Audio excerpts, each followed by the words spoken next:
My name is Alexandra Martinez, and for the last 6 years, my family has treated my career like an embarrassing secret they're forced to acknowledge at holidays. It started when I graduated from Yale Law School at 25. My father had been so proud, his daughter the lawyer. My older sister Emma had gone into marketing, which Dad tolerated but never really celebrated. But law was prestigious. Law was respectable. Then I told them where I'd be working. The public defender's office, my father repeated, his face falling. In the Bronx. Dad. It's an incredible opportunity. Alexandra, you graduated third in your class from Yale. You had offers from every major firm in Manhattan. Sullivan and Cromwell wanted you. Cravath wanted you. And you're choosing to defend criminals for $63,000 a year. I'm choosing to defend people who can't afford representation. It's constitutional work, Dad. It matters. My mother had put her hand on his arm. Richard, maybe it's just for a year or two. Like a fellowship. But it wasn't just for a year or two. I spent 6 years as a public defender handling everything from misdemeanors to murder cases.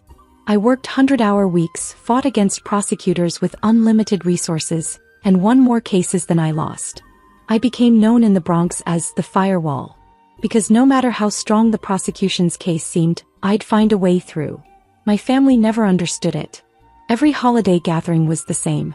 My sister Emma would talk about her marketing campaigns for luxury brands, her salary increases, her corner office with a view of Central Park. My parents would beam with pride. Then they'd turn to me. Still working with criminals, Alex? They're called defendants, Mom. And yes. When are you going to move to a real firm? Emma's boyfriend knows some partners at. I'm happy where I am. The disappointment was always palpable. 3 years ago, Emma started dating Trevor Williams. Trevor was a federal prosecutor in the Southern District of New York. And my father loved him instantly. Here was a lawyer who put criminals away instead of defending them. Here was someone who made $185,000 a year at 32. Here was the legal career my father had wanted for me. Trevor is going places, Dad would say at every opportunity. The U.S. Attorney's Office is grooming him for bigger things. Maybe even a judgeship someday. He wasn't wrong. Last year, at 35, Trevor had been nominated to the Federal District Court for the Southern District of New York. At 35. It was almost unheard of. Most federal judges weren't appointed until their late 40s or 50s.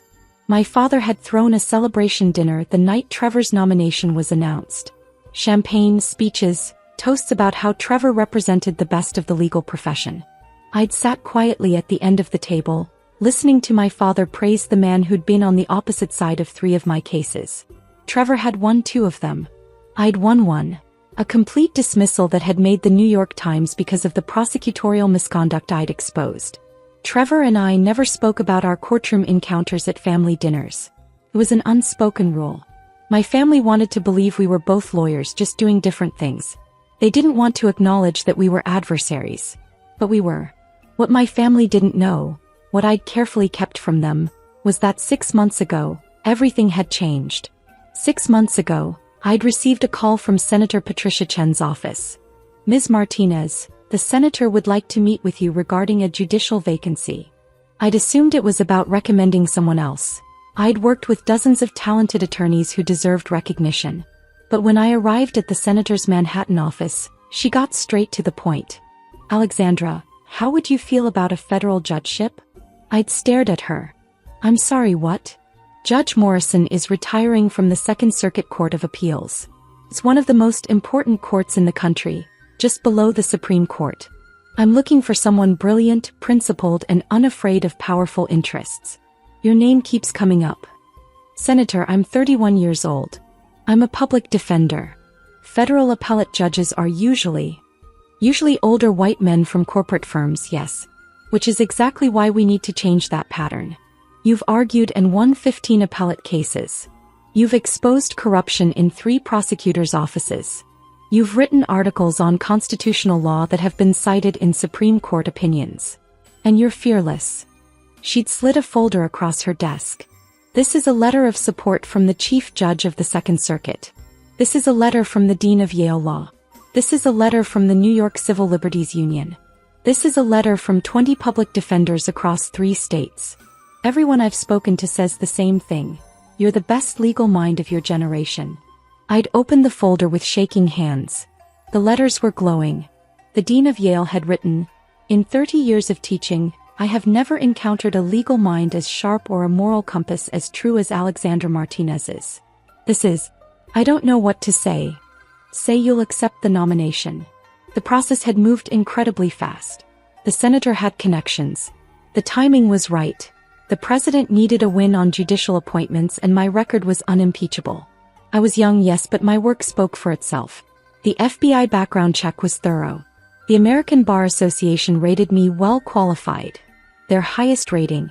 The Senate Judiciary Committee hearing was scheduled for 3 months out. I told no one. Not my family, not my colleagues at the public defender's office, not my closest friends. Judicial nominations could fall apart for countless reasons. A past client causing controversy, a political shift, an opposition campaign. I didn't want to celebrate prematurely. Then 2 weeks ago I'd been confirmed by the Senate. 67 to 33. A strong bipartisan vote. Yesterday I'd been sworn in as the youngest judge ever appointed to the Second Circuit Court of Appeals. At 31 years old. The ceremony had been private, attended only by the Chief Justice, Senator Chin, and a few clerks. The press release would go out Monday morning. Until then, I was under strict orders to keep it confidential.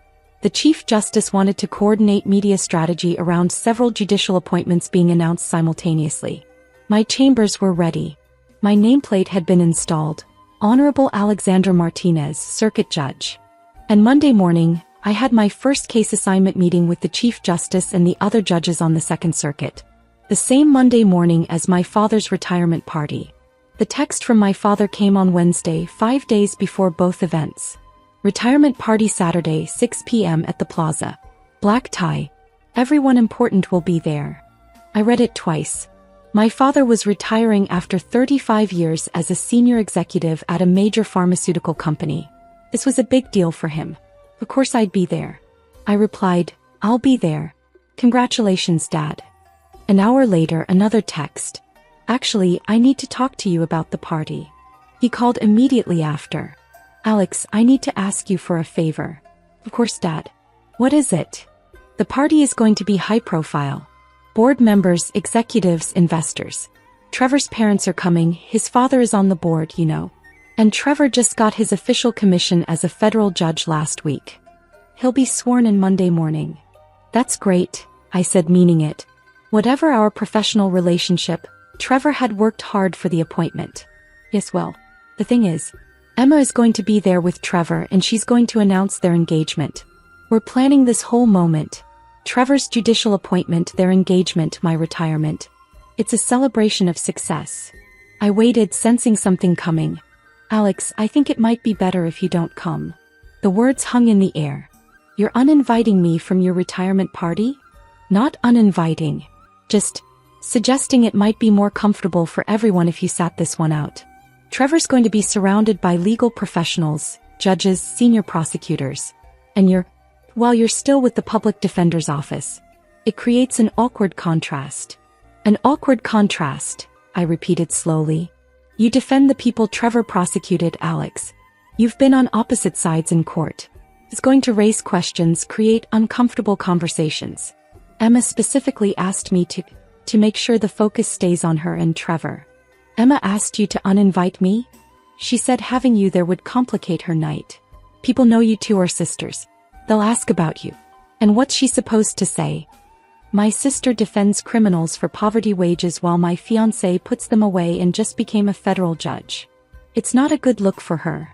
I took a breath, forcing myself to stay calm. "Dad, I've never missed a major family event. This is your retirement after 35 years. I know and I appreciate that. But Alex, you have to understand, this is Emma's night too. She's 33, she's finally settling down with an accomplished man, and she deserves to shine. You can come to something smaller.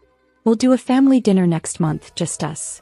"A family dinner," I said quietly. "Yes. Look, I know this sounds harsh, but you made your choices. You chose a career that doesn't reflect well on the family. Trevor is a federal judge. You defend people who belong in prison. Can you see how that creates problems?" I almost laughed. Almost told him everything right then. But something stopped me. Maybe it was pride. Maybe it was pettiness. Maybe it was the desire to see his face when he realized what he'd done. "Okay, Dad," I said quietly. "I won't come to the party. Thank you for understanding. This is for the best. And Dad? Trevor's swearing-in ceremony is Monday morning, right?" "Yes, 9 a.m. at the Daniel Patrick Moynihan Courthouse. Emma and I are going. It's going to be a proud day." "I'm sure it will be," I said. After we hung up, I sat in my small apartment in Brooklyn, looking at the framed photo of me at my law school graduation. My father had his arm around me in that photo, beaming with pride. That was 6 years ago. Before I disappointed him, I called my best friend from law school, Marcus, who was now a professor at Columbia. "They uninvited you from your own father's retirement party?" he said, incredulous. "Emma's engagement announcement takes priority, apparently. Alex, you need to tell them. You need to tell them you're a circuit court judge. The press release doesn't go out until Monday morning. I'm under orders to keep it quiet until then. So tell them Sunday. After the party." "No," I said slowly, an idea forming. "I have a better plan." Thursday morning, I received my case assignments from the Chief Justice's office. My first oral argument session would be Tuesday. 3 cases, all civil rights issues I'd be hearing with 2 senior judges. Friday, I met with my 3 law clerks, brilliant recent law school graduates who'd be helping me research and write opinions. We spent the day going through my chambers, organizing case files, discussing judicial philosophy. Judge Martinez, one of them, said, "I still wasn't used to the title. Do you mind if I ask a question?" "Of course." "How does it feel, being the youngest appellate judge in the country? And coming from a public defender background?" I smiled. "It feels like I have a lot to prove. And like I finally have the power to fix some of the systemic problems I've been fighting against for 6 years." Saturday morning, the morning of my father's retirement party, I went for a long run in Prospect Park. I thought about my dad, about Emma, about Trevor, about the last 6 years of being treated like a disappointment. I thought about showing up to the party anyway, making a scene, announcing my appointment in front of everyone. But that wasn't who I was. I didn't need their validation. I didn't need their party. I spent the afternoon reading case files for Tuesday's oral arguments. At 6 p.m. when the party was starting, I ordered Thai food and continued working. My phone buzzed. A text from Emma. "Dad said you're not coming. Probably for the best. Trevor's parents keep asking about you and it's awkward explaining what you do. Enjoy your evening." I didn't respond. At 8 p.m. my phone buzzed again. A photo in the family group chat. Emma and Trevor, her showing off a massive engagement ring, my father beaming beside them. The caption, "So much to celebrate. Trevor's federal judgeship and our engagement. Best night ever." Dozens of comments flooded in from relatives. "Congratulations. What an accomplished couple. A federal judge in the family. How wonderful." My Aunt Nancy commented, "Too bad Alex couldn't be here, but I understand she's busy with her work." I turned off my phone and went to bed early. I had a big day Monday. Monday morning, I woke at 5 a.m. I put on my most expensive suit, a black Armani I'd bought specifically for the swearing-in ceremony that my family didn't know about. I had my hair done professionally. I looked like exactly what I was, a federal appellate judge. At 8 a.m., I arrived at the Thurgood Marshall United States Courthouse at 40 Foley Square. Not the Daniel Patrick Moynihan Courthouse where Trevor would be sworn in. That was for district court judges. The Thurgood Marshall Courthouse housed the Second Circuit Court of Appeals, one level up in prestige and power. My chambers were on the 15th floor with views of downtown Manhattan. My nameplate gleamed on the door. Honorable Alexandra Martinez, United States Circuit Judge. At 8:30, I met with the Chief Justice and the other Second Circuit judges for our case assignment meeting. We discussed the week's oral arguments, debated some procedural issues, and reviewed pending motions. At 9:15, my assistant knocked on my door. "Judge Martinez, Judge Williams just arrived for his orientation meeting. Chief Justice Roberts is walking him over. Trevor. Here. For his orientation on how appellate courts worked, since district court judges needed to understand the appeals process. Thank you, Jennifer. Please show them to the conference room. I'll be right there." I took a breath, straightened my robes. Yes, I was wearing my judicial robes for the first time, and walked down the hallway. Through the glass walls of the conference room, I could see Trevor in his new suit, looking proud and confident. The Chief Justice was speaking to him, gesturing around the courthouse. I opened the door. "Good morning, Chief Justice." "Good morning, Judge Williams." Trevor turned around. His face went completely white. "Alex," he said, his voice barely a whisper. "Judge Martinez," the Chief Justice corrected gently. "Though I understand you two know each other." "Trevor, Judge Martinez was confirmed to the Second Circuit 2 weeks ago. She'll be one of the appellate judges reviewing cases from your district court." Trevor stared at me, at my robes, at the nameplate I'd brought with me to the conference room. You're a circuit court judge?" he managed. "As of last week," I said calmly. "Please sit down. The Chief Justice and I are here to walk you through how the appellate process works." Trevor sat down mechanically, still staring. The Chief Justice began explaining the relationship between district courts and appellate courts, how cases moved up the chain, what district court judges needed to include in their rulings to make them easier to review on appeal. Trevor wasn't listening. He kept looking at me, then at the Chief Justice, then back at me. "I'm sorry," Trevor finally interrupted. "I need to understand. Alex, Judge Martinez, is on the Second Circuit? The Court of Appeals?" "That's correct," the Chief Justice said. "But she's 31 years old." "31 and brilliant," the Chief Justice said firmly. "Her confirmation was one of the smoothest I've seen in years. The American Bar Association gave her their highest rating. Her Senate confirmation was 67 to 33, which in this political climate is practically unanimous. But she was a public defender. And one of the finest lawyers I've encountered in my career," the Chief Justice said, his tone cooling slightly. "Judge Martinez has argued 15 appellate cases and won 13 of them. She's exposed prosecutorial misconduct in 3 separate offices. She's written extensively on constitutional law. Her legal mind is exceptional." Trevor looked like he might be sick. "The press release went out an hour ago," I said quietly. "It's probably hitting the news now." Trevor pulled out his phone with shaking hands. His face somehow went even paler as he scrolled. "Oh my God," he whispered. "Oh my God, Emma. Your father." "What about them?" the Chief Justice asked, confused. "They're my fiancé and her father," Trevor said faintly. They don't know." "Don't know what?" "That Alex, that Judge Martinez, is on the Second Circuit." The Chief Justice looked at me, then at Trevor, understanding dawning. "I see," he said carefully. "Well, they'll know now. It's front page of the New York Times legal section. At 31, Alexandra Martinez becomes youngest Second Circuit judge in history, breaking barriers as former public defender." Trevor was scrolling frantically through his phone. "My phone is exploding," he said. "Every lawyer I know is texting me. Emma is calling. Your father is calling." He looked at me. "Why didn't you tell them?" "They didn't ask," I said simply. "And I was under orders to keep the appointment confidential until the press release went out. But at the party, Emma announced our engagement. I was celebrating my appointment. If we'd known you were..." He stopped, realizing what he was saying. "If you'd known I was a circuit court judge, you wouldn't have excluded me?" I finished for him. "That's interesting, Trevor. Because my career didn't change. My accomplishments didn't change. The only thing that changed was your perception of their value." My phone buzzed on the table. Then again. And again. The Chief Justice glanced at it. "You should probably turn that off.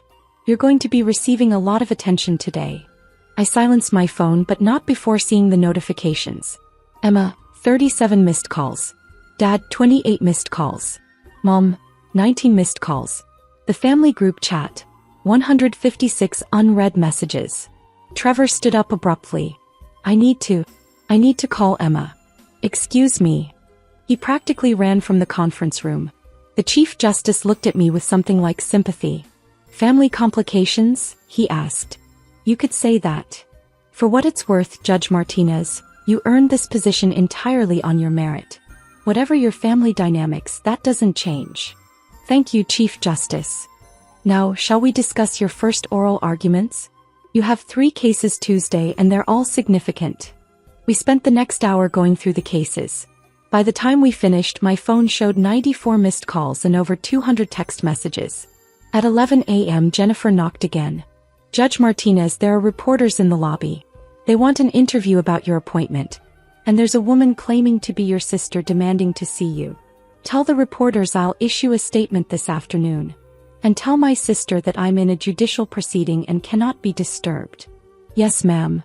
At noon I finally checked my messages. Emma's text had progressed from confused to angry to panicked. Alex, call me now. Why didn't you tell us? Trevor is humiliated. Everyone at his swearing-in ceremony was talking about you instead of him. Dad is in shock. How could you do this to us? You deliberately let us exclude you from the party knowing you were a circuit court judge? This is so typical of you. Making everything about yourself. My father's messages were similar. Alexandra, we need to talk immediately. I just read the New York Times. Is this real? Do you have any idea how humiliating this is? Everyone at the party was there Saturday. Now they're all calling asking why we didn't mention your appointment. People think we didn't know our own daughter was appointed to the Second Circuit. We look like fools. My mother's messages were the most emotional. Alex, please call. Your father is devastated. Emma's crying. This is a disaster. Why didn't you tell us? We could have celebrated together. Please, sweetheart, we need to fix this. The family group chat was pure chaos. Aunt Nancy, did everyone know about Alex except us? Uncle Frank, a circuit court judge. That's higher than Trevor's position. Cousin Maria, wait, I'm confused. I thought Alex was just a public defender. Emma, she was. She deliberately hid this from us. Uncle Frank, actually this is incredible. A Second Circuit judge at 31? That's historic. Emma, that's not the point. Uncle Frank, I think that's exactly the point. I turned off my phone and went to lunch with two of my new colleagues, senior judges who'd been on the Second Circuit for over a decade. We heard about your family situation, Judge Chen said kindly. Courthouses are small communities. Word travels. It's complicated, I said. It always is, Judge Robertson added. For what it's worth, I've read your work. Your appellate briefs from your public defender days are taught at Harvard Law now. You deserve to be here. Thank you. And between us? Judge Chen leaned in. Trevor Williams is a fine district court judge, but he's not Second Circuit material. Not yet, maybe not ever. You are. Don't let family politics make you doubt that. By Tuesday morning, the story had exploded. The New York Times ran a feature. From public defender to federal appellate judge, Alexandra Martinez's unlikely journey. The Washington Post published an op-ed, Why We Need More Judges Like Alexandra Martinez.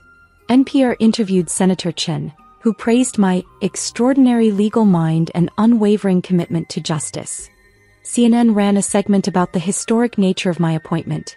The youngest Second Circuit judge ever, one of the few former public defenders on any federal appellate court. And buried in all the coverage was a small but telling detail. Judge Martinez's sister Emma is engaged to Judge Trevor Williams, who was sworn in to the Southern District of New York on Monday. The Martinez family was unavailable for comment. My phone never stopped ringing.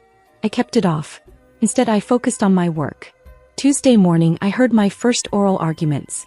3 cases, each involving civil rights violations. I asked sharp questions, challenged both sides' arguments, and felt the weight of the responsibility I now carried.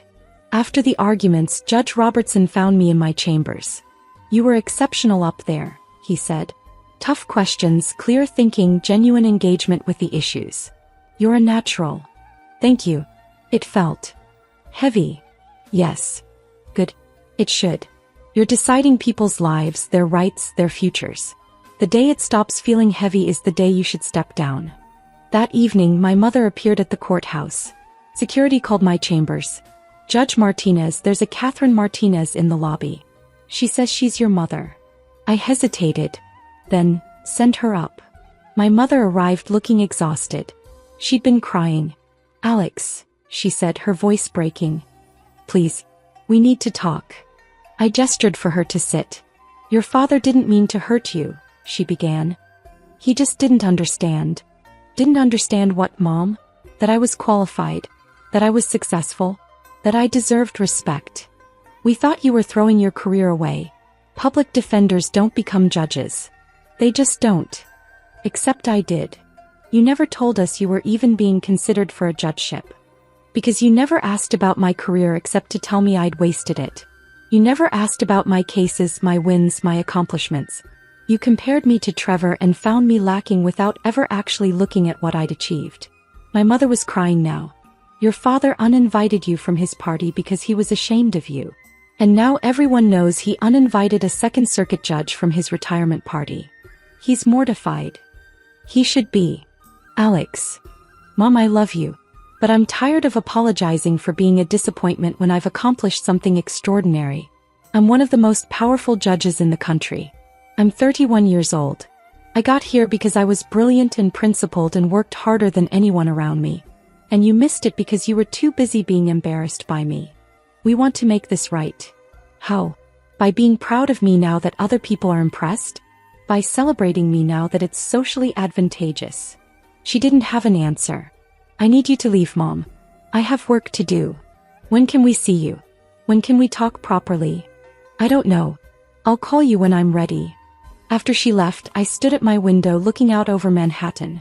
The city where I'd spent 6 years being treated like a failure by my family while quietly building something remarkable. My phone buzzed. I turned it back on to check messages from my clerks. One text stood out. From Trevor. Alex, I need to talk to you. Not about family stuff. About a case. I called him back. What case? I have a criminal matter coming before me next week. The defendant is claiming prosecutorial misconduct. Her attorney is citing 3 cases where you exposed similar problems when you were a public defender. I've read the motion. It's compelling. And I think she's right. I think the prosecution cut corners. But if I rule in her favor, the U.S. Attorney's Office is going to appeal. To the Second Circuit. To you, potentially. So you want to know how I'd rule? No. I want to know. I want to know if I can be the kind of judge who makes the right call even when it's politically uncomfortable. The way you did for 6 years. I was quiet for a moment. Trevor, you don't need my permission to be a good judge. You just need to read the law, look at the facts, and rule accordingly. That's the job. Your family is furious with you. I know. Emma says you embarrassed her on purpose. That you could have told us about your appointment but chose not to. Do you think that's true? He paused. I think you made your own path while we were all too busy judging you to notice. And I think I owe you an apology. Trevor. I'm serious. I've been opposing you in court for 3 years. I won some, you won some. But I never respected you the way I should have. I saw public defender and I assumed, I don't know what I assumed, that you were less serious, less talented. It was stupid and wrong. Thank you for saying that. For what it's worth, everyone at the courthouse is talking about you. The clerks are thrilled there's a former public defender on the circuit. The other judges are impressed by your work. You've already changed the culture here and you've been on the bench for less than a week. After we hung up, I felt something shift. Not forgiveness, not yet. But maybe the beginning of understanding. 3 months later, I was in my chambers preparing for oral arguments when Jennifer knocked. Judge Martinez, your father is in the lobby. He doesn't have an appointment, but he says it's important. I thought about turning him away. Then, give me 5 minutes, then send him up. My father appeared looking older than I remembered. He carried a folder. Alexandra. Thank you for seeing me. You have 15 minutes. I have oral arguments at 2. He sat down across from my desk, looking around at my chambers. The law books, the framed opinions I'd already written, the photo of my swearing-in ceremony. I came to apologize, he said quietly. Not a quick apology. A real one. I waited. I spent 35 years in business, he began. I learned to assess value quickly. What mattered, what didn't, who was important, who wasn't. Made me successful. It also made me blind. He opened the folder. I've been reading about you. Everything I could find. Your cases, your appellate briefs, your law review articles. Did you know your work is taught at 5 different law schools? I knew about Harvard and Yale. Columbia, Stanford, and Berkeley too. I called the dean at Yale. She said you were the best student she'd taught in 30 years. She couldn't believe we weren't celebrating you constantly. He pulled out a printed article. This is from the National Law Journal. They ranked you as one of the 40 most influential lawyers under 40 in America. You're number 12. Trevor is number 37. Dad. Let me finish. I was proud of Trevor because he fit my understanding of success. Federal prosecutor, federal judge, impressive salary, powerful position. But I didn't understand that you'd achieved something rarer. You changed the system. You protected people who had no one else. You did it brilliantly enough to be appointed to one of the most important courts in the country at 31 years old. He looked at me directly. I was wrong, Alexandra. Not just about the party. About 6 years of treating you like you'd failed when you were succeeding in ways I was too narrow to recognize. I'm sorry. Thank you, I said quietly. I know I can't fix this with one conversation. I know I hurt you deeply, but I want to try. If you'll let me. I thought about it. About 6 years of disappointment. About the retirement party. About being treated like an embarrassment. But I also thought about my mother's visit, about Trevor's call, about the article my father had brought showing he'd done actual research into my career. I'll think about it, I said. But Dad, I need you to understand something. My career isn't less valuable because it doesn't look like yours. My success isn't less meaningful because it came from helping people instead of from making money. If you can't understand that, we can't move forward. I understand that now, he said. I should have understood it 6 years ago. After he left, I returned to preparing for oral arguments. The case involved qualified immunity. Whether police officers could be sued for constitutional violations. It was exactly the kind of systemic issue I'd fought against as a public defender. Now I had the power to change it. That evening I had dinner with Marcus, my law school friend who'd supported me through everything. How does it feel? He asked. 3 months in. Heavy, I said. Important. Right. Your family. Getting there. Maybe. Slowly. And you? Are you happy? I thought about my chambers, my clerks, my colleagues. About the oral arguments where I pushed lawyers to defend their positions. About the opinions I was writing that would shape constitutional law. About waking up every day knowing I was doing exactly what I was meant to do. Yes, I said. I'm happy. My phone buzzed. A text from Emma. Can we meet for coffee? I owe you an apology. A real one.